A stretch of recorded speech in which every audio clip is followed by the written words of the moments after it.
कानी बहू। किशोरी लाल जी के बेटे राघव की शादी की बात जगह जगह चल रही थी, लेकिन किशोरी लाल जी को कोई लड़की पसंद ही नहीं आती थी। और उसकी एक ही वजह थी, किशोरी लाल जी का लालची होना। उनको लड़की वालों से मोटा दहेज चाहिए था और इसी चक्कर में एक दिन वो एक बहुत पैसे वाले के घर अपने बेटे का रिश्ता लेकर पहुंचे। उस आदमी का नाम था ओम प्रकाश। देखे किशोरी लाल जी, मेरी एक ही बेटी है और मेरी सारी संपत्ति जायदाद सब कुछ मेरी बेटी नैना का ही है। पापा, नाम से लगता है बहुत खूबसूरत होगी। कितना अच्छा नाम है ना, नैना। ओ, वैसे बात तो सही है आपकी। अब इतना पैसा है, जमीन जायदाद है, इकलौती बेटी, आप भी क्या करेंगे? सब कुछ उसे ही देंगे ना। बिल्कुल ठीक पहचाना आपने।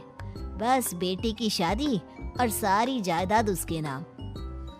पापा, बिना देखे हाँ कर दीजिए ना। इतना अच्छा रिश्ता फिर कहाँ मिलेगा? माला माल हो जाएंगे हम। मैं अपनी बेटी को बुलाता हूँ। अरे नहीं नहीं नहीं नहीं, आपकी बेटी का नाम नैना है, सुनकर ही लगता है बहुत सुंदर होगी। रहने दीजिए अंकल, मैं तो आपकी बेटी के नाम से ही इतना खुश हो गया हूँ कि उसे बिना देखे शादी करने को तैयार हूँ। अब तो मैं उसका चेहरा सीधे शादी के बाद ही देखूंगा। और इस तरह राघव नैना का चेहरा नहीं देखता और उससे शादी कर लेता है।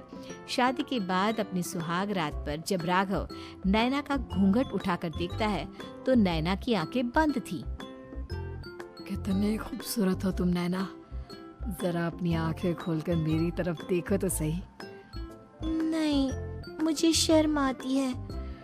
अरे, मैंने तुम्हें शादी से पहले भी नहीं देखा, और अब अगर तुम आंखें खोलकर मुझे देखोगी भी नहीं तो मुझे अच्छा कैसे लगेगा?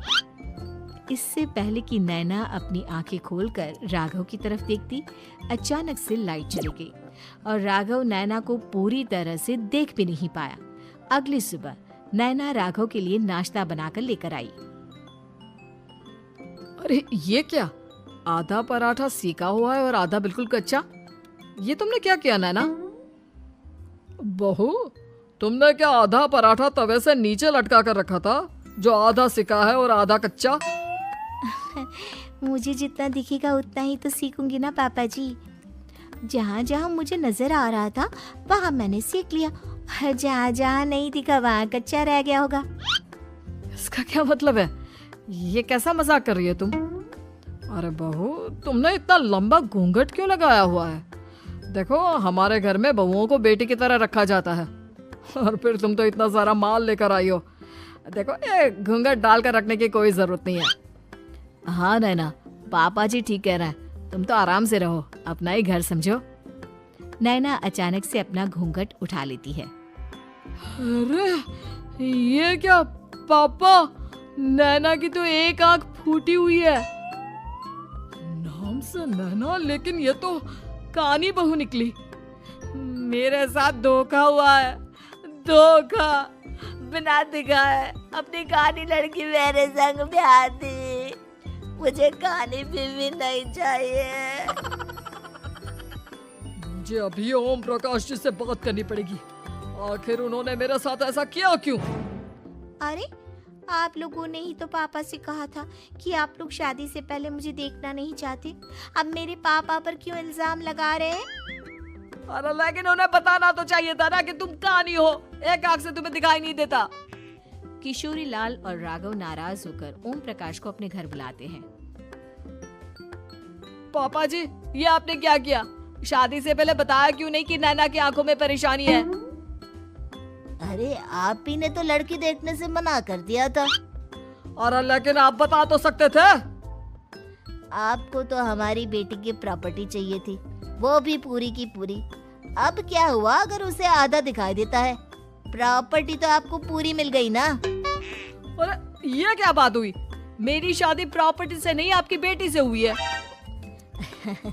अब ये तो पहले सोचना चाहिए था, तब तो मेरी प्रॉपर्टी देखकर तुम्हारी जुबान लप लपा रही थी। लेकिन मैं कानी लड़की को अपनी बीवी बनाकर नहीं रख सकता। पापा, कुछ करिए ना आप। हाँ, करता हूँ। देखिए ओम प्रकाश जी, आप हमारे साथ ऐसा नहीं कर सकते। और तुम देखो, अगर तुमने मेरी बेटी से शादी तोड़ी ना, तो जो भी प्रॉपर्टी मैंने तुम्हें दी है वो तो पूरी की पूरी वापस ले ही लूंगा, और आधी प्रॉपर्टी तुम्हारी भी लूंगा। अरे मेरी आधी प्रॉपर्टी भला क्यों लेंगे आप? इसलिए क्योंकि मेरी बेटी को आधा नजर आता है और उसकी नजर अभी तक तुम्हारी आधी जायदाद पर ही पड़ी है। अब तुम उसे घर से निकालोगे तो कुछ तो लेकर जाएगी ना। और अगर हम आपकी बेटी को अपने घर की बहू बनाकर रखे तो? तो तुम्हारी पूरी प्रॉपर्टी तुम्हारी ही रहेगी, और जो मैंने तुम्हें दिया है ना, उसमें से बस मैं आधा लेकर जाऊंगा। अरे लेकिन अब आप अपनी दी हुई प्रॉपर्टी में से आधी वापस क्यों लेकर जाएंगे? अगर मैं आपकी बेटी को अपनी पत्नी बनाकर रखने को तैयार हूँ तो? इसलिए ताकि भविष्य में अगर तुम मेरी बेटी को धोखा दो तो उसके पास कुछ तो रहे जो पति का हो। वैसे मेरे पास तो बहुत कुछ है, लेकिन अपने पति की कोई निशानी तो उसके पास होनी चाहिए ना। अब अगर तुमने मेरी बेटी को कानी कहा तो तुम्हें प्रॉपर्टी भी कानी ही मिलेगी, पूरी नहीं। जमाए राजा। किशोरी लाल और राघव समझ चुके थे कि वो बुरी तरह फंस चुके हैं और अब उनके पास वहां से निकलने का कोई चारा नहीं है। अब समझ में आया ना, लालच बुरी बला होती है। एक तो तुम्हें प्रॉपर्टी मिली, ऊपर से बीवी मिली, उसमें तुम्हें नखरे भी दिखाने हैं। आए बड़ी, चुपचाप बैठो दोनों। कुछ दिनों के बाद नैना राघव की कार लेकर बाजार घूमने निकलती है और जब कार लेकर वापस आती है, ये क्या? एक तरफ से मेरी गाड़ी पूरी खराब हो चुकी है। लगता है तुमने मेरी गाड़ी को किसी दूसरी गाड़ी के साथ एक्सीडेंट किया है। अरे अरे कितना बड़ा नुकसान कर दिया तुमने बहू। वो क्या है ना पापा जी, मुझे एक आंख से दिखाई नहीं दे रहा था, सामने से गाड़ी आ रही थी। मुझे तो सिर्फ आधा ही दिखाई दिया और वो गाड़ी मेरी कार से रगड़ते हुए निकल गई। अब मैं क्या करूं बताओ? आप इसे ठीक कराने के पैसे कौन देगा? तुम्हारे पापा? तुमने मुझसे इस तरह से बात की? अभी रुको। नैना राघव की शिकायत ओम प्रकाश को कर देती है।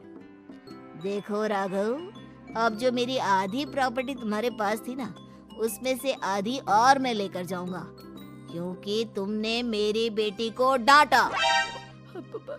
अरे नहीं नहीं पापा जी, गलती हो गई, माफ कर दो। गलती की तो कोई गुंजाइश ही नहीं।